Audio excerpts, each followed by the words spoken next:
Ohio State quarterback Terrell Pryor and 4 other Buckeyes must sit out the first 5 games of the 2011 season for accepting improper benefits. According to the allegations, obviously his family received hundreds of thousands of dollars from 2 agents. Sports marketers paid for everything from hotel stays to a rent-free home where Bush's family apparently lived, a limousine, transportation, and a new suit he wore accepting his Heisman Trophy award. Reggie Bush, Terrell Pryor, O.J. Mayo, Cam Newton, and many more. All of these players have allegedly received improper benefits from their colleges to play sports. This has become an increasing issue in the sports world. The student athletes are the ones who play, so why shouldn't they be the ones who get paid? This is one question Mark Emmert, head of the NCAA, has to face. Wanted to do that.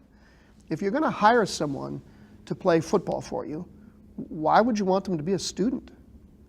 That doesn't make any sense to me. If their mission, if they're hired to be an employee of a university, to play football for entertainment, then having to be a student is a distraction that really would sort of get in the way of their being perhaps successful as a football player. Why say you've got to go to school? Why say we got to get you back to class? Why say we're going to constrain the number of length of a season? Why? I mean, if you're going to make it professional sport, make it professional sport.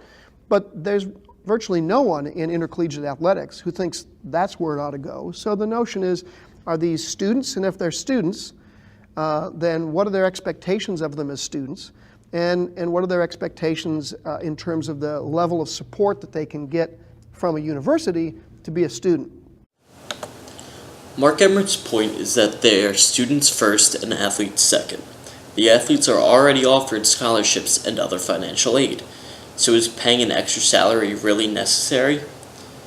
But with all the revenue the NCAA makes, why not share the wealth?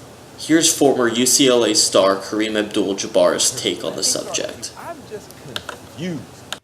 You were a great athlete in college, and you went on, you made a ton of money. Did you feel like that extra $100,000 you might have made as a student would have made a big difference in your life? What are you trying to fix here by saying that these students should be paid? I'm trying to get it to the point where what they call the student athlete, which is really a myth, we got to end that. We have to come to reality. It's not that. It's a $6 billion a year industry.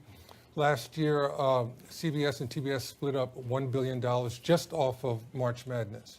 There's so much money being made, and the people who are creating this wealth do not get to participate.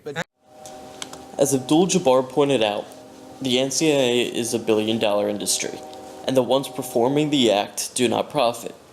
He claims it is time to start to spread the money, but according to an article by ESPN economics specialist Darren Rovell, not everyone is profiting.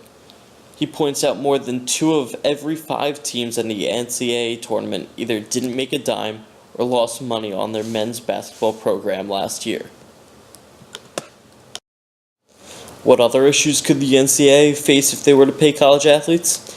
USA Today writer Christine Brennan helps us to understand future difficulties and that football and basketball aren't the only ones affected. We have to keep, I think, a good perspective on this. Obviously, we're talking here about football and men's basketball, but if we're going to start paying the football players, we have to pay the field hockey players, and we have to pay the men and women swimmers, and we have to pay the lacrosse players, softball players, baseball players, because there's something known as Title IX, Newt, signed by Richard Nixon, June 23rd, 1972, that mandates proportional, equal treatment under the law, no discrimination, when you're giving out federal funds for men and women, whether it be med schools, law schools, or sports. And there is no doubt in my mind that the moment, if we started to just pay football players and men's basketball players, you would have 12 lawsuits the first day, and you'd have 12 the next day, and every school would be sued. As Brennan points out, paying only basketball and football, or just revenue college sports, is nearly impossible due to Title IX.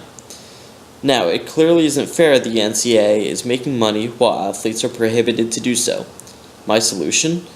Allow a player to receive compensation based on name and image. Legalize selling memorabilia and signing autographs for money. Allow student athletes to be sponsored. This way, those in revenue sports can benefit. The universities would not have to directly pay their athletes, but they have the opportunity to make extra funds. Obviously, there are issues that need to be resolved in college sports. Athletes work too hard for the NCAA to benefit off of them. Agree or disagree with my solution? Leave a comment down below.